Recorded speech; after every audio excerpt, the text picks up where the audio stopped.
everybody, and welcome back to MTRA Bedtime Stories. Well, we had a big meeting last night with the entire barnyard, and everybody's trying to come up with a plan to help their friend Wilbur. And how exciting for Wilbur that all of these animals are now his friends, and they're like one big family, and they're all working together. I'm so excited for him. I can't wait to see what happens and also see what Charlotte's come up with, because she's just so brilliant. She has such great ideas. So let's see. The next chapter is called Good Progress. Far into the night, while the other creatures slept, Charlotte worked on her web. First, she ripped out a few of the orb lines near the center. She left the radial lines alone as they were needed for support. As she worked, her 8 legs were great help to her. So were her teeth. She loved to weave, and she was an expert at it. When she was finished ripping things out, her web looked something like this. A spider can produce several kinds of thread. She uses a dry, tough thread for foundation lines, and she uses a sticky thread for snare lines, the ones that catch and hold the insects. Charlotte decided to use her dry thread for writing a new message. If I write the word terrific with sticky thread, she thought, every bug that comes along will get stuck in it and spoil the effect. Now let's see, the first letter is T. Charlotte climbed to a point at the top of the left-hand side of the web. Spinning with her spinnerets into position, she attached her thread and then dropped down. As she dropped, her spinning tubes went into action and she let out thread. At the bottom, she attached the thread. This formed the upright part of the letter T. Charlotte was not satisfied, however. She climbed up and made another attachment right next to the first. Then she carried the line down so that she had a double line instead of a single line. It will show up better if I make the whole thing with double lines. She climbed back up, moved over about an inch to the left, touched her spinnerets to the web, and then carried a line across to the right, forming the top of the T. She repeated this, making it double. Her 8 legs were very busy helping. Now for the E. Charlotte got so interested in her work, she began to talk to herself as though to cheer herself on. If you had been sitting quietly in the barn cellar that evening, you would have heard something like this. Now for the R. Up we go, attach, descend, pay out line, woo, attach, good, up you go, repeat, attach, descend, pay out line, whoa girl, steady now, attach, climb, attach, over to the right, pay out line, attach, right now and down and swing that loop and around and around. Now into the left, attach, climb, repeat. Okay, easy, keep those lines together. Now then, out and down for the leg of the R, pay out line, whoa, attach, ascend, repeat. Good girl. And so, talking to herself, the spider worked at her difficult task. When it was complete, she felt hungry. She ate a small bug that she'd been saving, then she slept. Next morning, Wilbur arose and stood beneath the web. He breathed the morning air into his lungs. Drops of dew catching the sun made the web stand out clearly. When Lurvy arrived with breakfast, there was the handsome pig, and over him woven neatly in block letters the word terrific. Another miracle. Lurvy rushed and called Mr. Zuckerman. Mr. Zuckerman rushed and called Mrs. Zuckerman. Mrs. Zuckerman ran to the phone and called the Arabelles. The Arabelles climbed into their truck and hurried over. Everybody stood at the pig pen and stared at the web and reared the word over and over, while Wilbur, who felt terrific, stood quietly swelling out his chest and swinging his snout from side to side. Terrific, breathed Zuckerman in joyful admiration. Edith, you better phone the reporter on the Weekly Chronicle and tell him what has happened. He will want to know about this. He may want to bring a photographer. There isn't a pig in the whole state that is as terrific as our pig. The news spread. People who had journeyed to see Wilbur when he was some pig came back to see him now that he was terrific. That afternoon, when Zuckerman went to milk the cows and clean out the tie-ups, he was still thinking about what a wondrous pig he owned. "Lurvy," he called, "there is to be no more cow manure thrown down into that pig pen. I have a terrific pig. I want that pig to have clean, bright straw every day for his bedding. Understand?" "Yes, sir," said Lurvy. "Furthermore," said Mr. "I want you to start building a crate for Wilbur. I have decided to take the pig to the county fair. On September 6th, make the crate large and paint it green with gold letters." "What will the letters say?" asked Lurvy.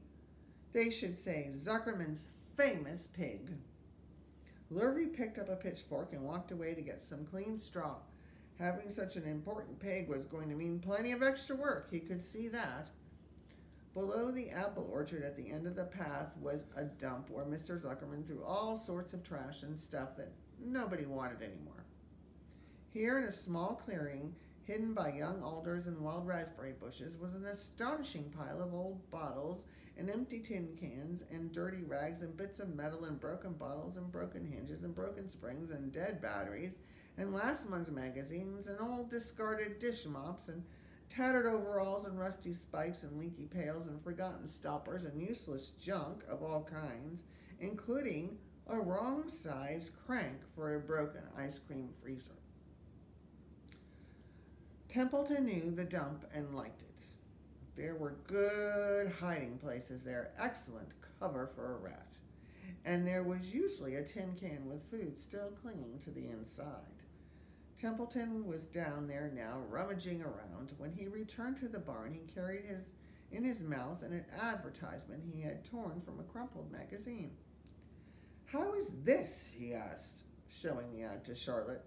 "It says, 'Crunchy Crunchy' would be a good word to write in your web." "Just the wrong idea," replied Charlotte. "Couldn't be worse. We don't want Zuckerman to think Wilbur's a crunchy. He might start thinking about crisp, crunchy bacon and tasty ham. That would put ideas into his head. We must advertise Wilbur's noble qualities, not his tastiness. Go get another word, please, Templeton." The rat looked disgusted, but he sneaked away to the dump and was back in a while with a strip of cotton cloth. "How's this?" he asked. "It's labeled off an old shirt." Charlotte examined the label. It said, "Pre-shrunk." "I'm sorry, Templeton," she said, "but pre-shrunk is out of the question. We want Zuckerman to think Wilbur is nicely filled out, not all shrunk up. I'll have to ask you to try again." "What do you think I am, a messenger boy?" grumbled the rat. "I'm not going to spend all my time chasing down to the dump after advertising material." "Just one more, please," said Charlotte. "I'll tell you what I'll do," said Simpleton. "I know where there's a package of soap flakes in the woodshed. It has writing on it. I'll bring you a piece of the package." He climbed the rope that hung on the wall and disappeared through a hole in the ceiling. When he came back, he had a strip of blue and white cardboard in his teeth.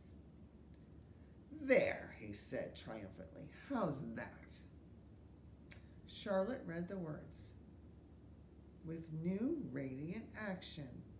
"What does it mean?" asked Charlotte. Who had ever used any soap flakes in her life? "How should I know?" said Templeton. "You asked for words and I brought them. I suppose the next thing you'll want me to fetch is a dictionary." Together they studied the soap ad. "With new radiant action," replied Charlotte. "Wilbur," she called.